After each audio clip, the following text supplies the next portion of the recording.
things that we could call are the actual facts of the universe. So can we call them absolute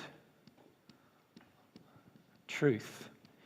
An absolute truth is the domain of God. So it's God's truth. God, of course, knows everything that God has done, and therefore knows all of the absolute truth about the universe. So fact is a very important part of having faith. And we gave the illustration of when we were younger, learning the fact of gravity, which is a fact that we learn and experience way before we actually understand it from a technological or from a scientific perspective. And this is one thing we need to come to understand, is that once we experience something, once the fact becomes an experience, then it becomes a fact for ourselves, right? And we don't have to know everything about the experience. All we need to do is experience it, and it's now a fact. We don't need to know that gravity is 9.8 meters per second. We can feel that if we let something go or drop something off of a cliff or something like that, that it accelerates towards the ground. We know that that occurs, and of course, the higher you are, the more the acceleration, and therefore the larger the impact. So if I fall from a desk 3 feet high, that's going to be a lot different effect than falling from a building that's thousands of feet high. Right? It will have a different effect because I'm accelerating until I hit what's called terminal velocity, which is the wind resistance preventing me from continuing to accelerate. And these things are absolute facts. You can't change them. They are, therefore, the laws of God. They're parts of the law of God's creation. When they become my personal experience, now I feel this absolute fact. Right? That's the personal experience. So experience is a very important part in developing faith about future things. Because once I've had an experience about a past event, that gives me faith about a future event. And when I say a future event, a future probable new piece of knowledge that I can learn. So, once I've had an experience, I then start to have more faith in future possible experiences. Right? Can you see that if you don't have any experience at all, it's very, very hard to have faith in future possible experiences? And so for this reason, the first experience becomes a key factor in developing our faith. Now, what I'm going to speak about now is we referred all of this, of course, to physical laws, didn't we? So we were focused on the physical laws before, the laws that are physical in nature and operation. And all of us have a large degree of faith, so much so that you could say our faith has become certainty. Right? This is what happens with faith. As it grows and grows and grows through experience, eventually you get to a point where you know for certain what the outcome is going to be. Does everyone get that? Now, with regard to the physical things, with regard to the law of gravity, we know for certain what the outcome is going to be. Living here on Earth, for the period of time that we have a certain type of experience, and this experience tells us with certainty that if I jump off of anything, I'm going to fall to the ground at a certain speed, or a certain acceleration is probably the more accurate term. So these are physical laws, but interestingly enough, with the physical laws, I don't go, I don't believe that, because it's obvious. We just automatically believe it when it's obvious. And we've grown up with it, and through our experience teaches us that it's obvious, and so we automatically believe it. The other thing that we've spoken about is if nobody has experienced anything on a certain subject, then it's very, very hard for the first person to have faith on that subject. Can you see why that would be the case? So if none of us had any experience whatsoever with, let's say, interstellar transportation. Any of you got experience with that yet? No? Okay. Okay. So interstellar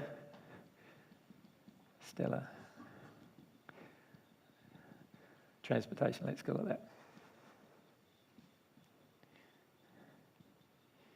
Well, to be honest, if you were all reincarnated beings, you would have had some experience with that. The fact that you haven't had any experience with it tells me that you can't be reincarnated beings for a start. So, interstellar transportation. It's a way of moving yourself through space to another location in space that is not and in between there is no atmosphere in order to exist.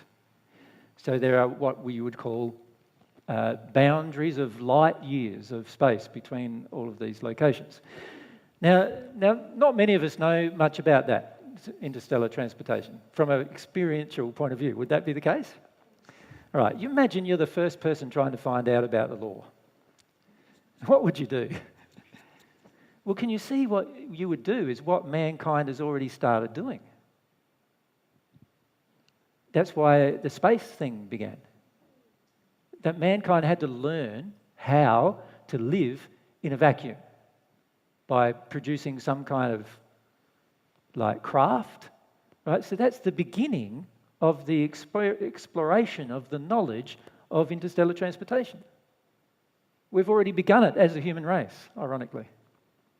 We've already begun the investigation of space type of transport, right? But we've had to learn a lot of laws in the process. You think of how many physical laws they had to learn in order to put man on the moon. There's literally thousands and thousands of physical laws that were engaged to put man on the moon. Systems that had to be created for the survivability of mankind in a vacuum. Systems that had to be created for the survivability from atmospheric matter hitting their craft and potentially damaging the craft. Systems of support of life. Systems of how they were going to eat, how they were going to sleep, how they were going to pee, how they were going to poo. All sorts, right? Systems that were all put together. And that's the beginning of the investigation of this process. See, we're very passionate about these things. We're so passionate that NASA spent billions and billions and billions and billions of dollars on this in order to be these people that got to the moon and back. Yeah? And there was a whole series of learning that had to occur through that process. Right? But that's only a small part of the entire process of interstellar transportation. To truly do it, can you see that once you do it once, the next time you do it is going to be much easier. And then the next time you do it, it's going to be easier again. And if you found through this process some laws that govern the physical, spiritual and soul-based part of man that allow you to do it, why wouldn't you be engaging it every day? Like if you knew there was an Earth, 600 light years away in a constellation somewhere out in space where there's people that you could meet and you could travel there just at the flick of a switch, wouldn't you do it? Why not? Why wouldn't you? Right? Can you see it would enhance your life as well, wouldn't it? You'd get to meet whole people in a whole different Earth, like a different environment. That would be pretty amazing. Getting to talk to them, find out what their life is like, find out whether they're ahead of us or behind us in development, all these things, right? There's so many fascinating things. In other words, there's so many joys that we would have as a part of that discovery. Right?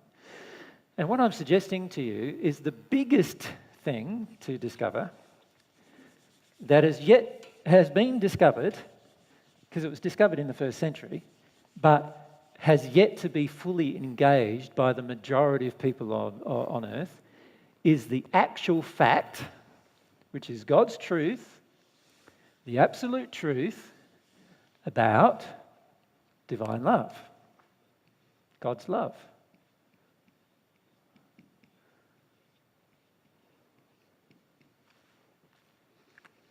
That is the most important thing you can experiment with.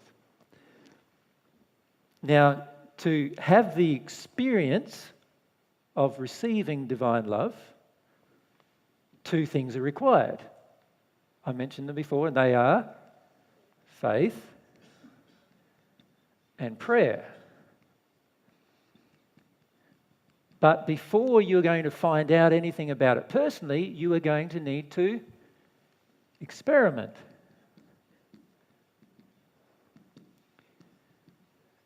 And can I state to you, the biggest issue that we have is that most of us are totally not willing to experiment.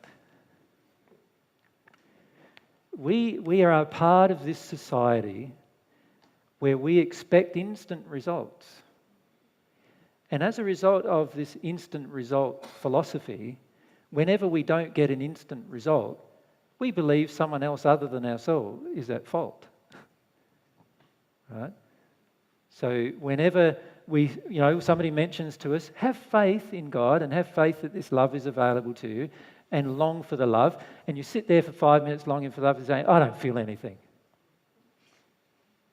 That means it's just a crock of shit. Right? That's what the average person might believe. Or, no, I don't feel anything, this is just because it doesn't work, it's not true. Right? Now I'm saying to you that the reason why this happens to us is because we're not willing to experiment long enough.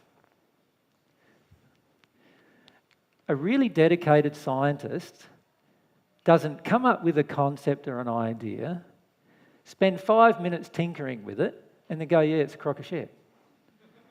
Does he?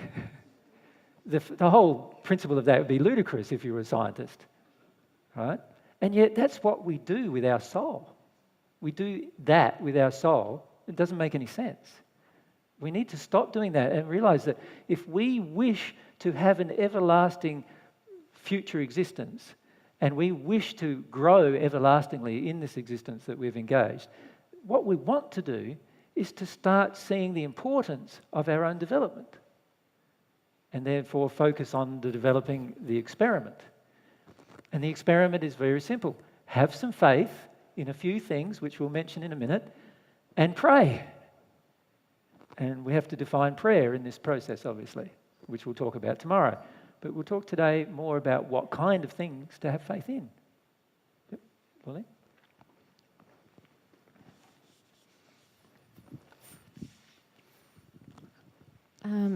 I have difficulty with the faith in that I went and did several different things for many, many years, experimenting what I thought was experimenting, and giving it my full, only to feel that I went down the wrong path, and many, many years in it, and now it's I come to at least intellectually realise that I must be doing something wrong. So you're disappointed? Yeah. Yeah. Yeah. And you know what happens with emotions that we don't allow ourselves to feel?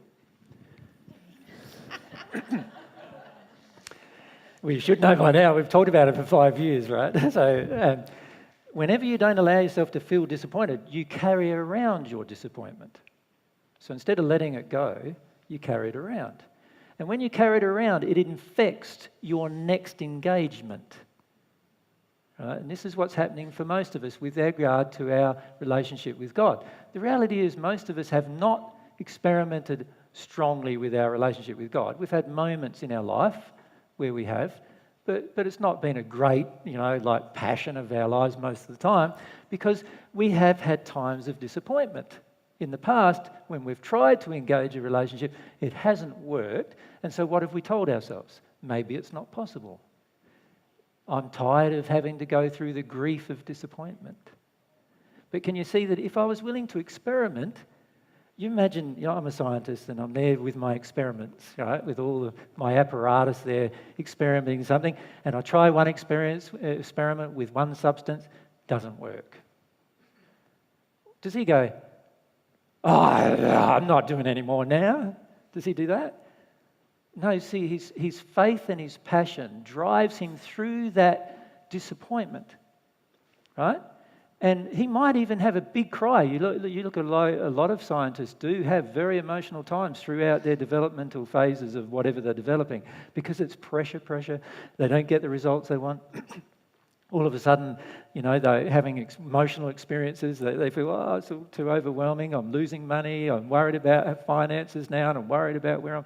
And all of these emotional experiences continue happening, but what keeps driving them is their faith that they will eventually find the solution. And they don't stop just because they're disappointed. Right? When we were talking about the qualities of love before, one of those ones that we didn't mention was patience. Yeah, and it is true that we are always patient, even with ourselves, especially with ourselves when we love. Yeah? Straight behind.